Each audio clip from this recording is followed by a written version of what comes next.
I mean, as you know, Kingdom is investing 266 billion US dollars in the energy infrastructure from here to 2030. And this problem of energy transition and building energy infrastructure for the future needs is a global issue. And every day, the grid capacity is falling short of what is needed to support AI. And some of the infrastructure investment is running behind. Typically, globally, energy infrastructure investment is in low single digit, 2 to 4%. Now, as we do clean energy transition, the grid investment needs to be in 12 to 29%, depending on the country. So it's a huge and global opportunity, and that gap is here before the AI workload picks up. So it's a great opportunity. Now, let's talk about AI infrastructure. Now, AI is the power requirements from AI is going to go up 200 plus times in next 5 years. What that tells you that more and more AI applications are going to be in use to serve us in the way we live, learn, interact, work. So all of the things are changing. What happens inside a company is changing. How we interact with each other is changing. So AI will play a central role. But as AI plays a central role, it requires an infrastructure that can be powered by clean energy and that can serve humanity like we expect. So that's the objective for us to set up these two business units within Alat. So in February, when we talked about 7 business units. Now we have added 2 more. And so now we have 9 business units within Alat. And we were excited to really talk about both AI infrastructure as well as electrification and energy transition. Do you have a role in developing Neyom? Well, Neyom is a great partner and customer and collaborator, and we will absolutely would continue to work with them across everything that they are building in industrial side, electronic side. So we are much more focused on industry, manufacturing, and that has a very good synergy opportunities with Neyom across the board.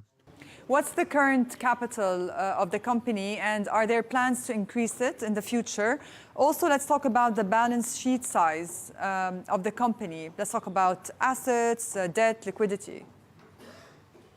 Yeah, so we are, as you know, not a revenue-generating entity today, but by end of the year we will be, and at that time we can share those details.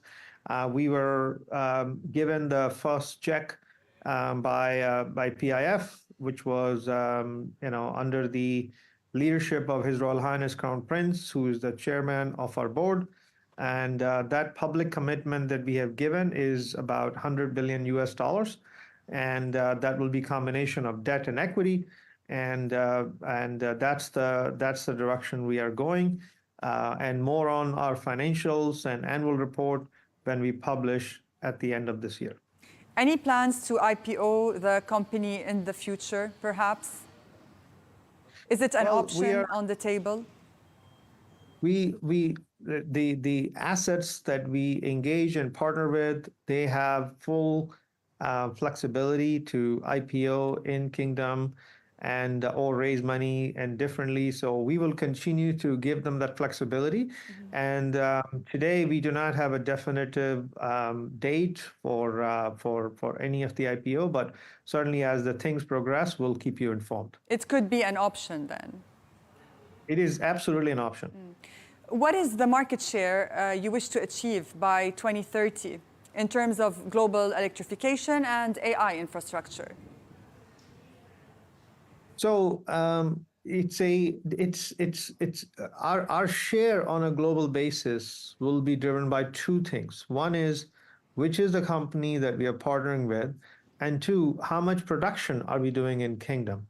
So we clearly want to make sure that any production built units we build has at least 30% export component. So that gives you a size of how we think about this. And depending on the opportunities on a global, which partner we engage with, would give us a global share, but that is hard to see what it will be unless we unless we finalize our partnership with a global partner. So overall, I would say, in general, we would like to be able to serve the demand that is coming in from a giga projects. We want to be able to export at least 30% of our production. We want to be able to localize some of the supply chains here and be part of the global supply chain network. And that will give us a substantial GDP benefit as well as employment opportunities in Kingdom.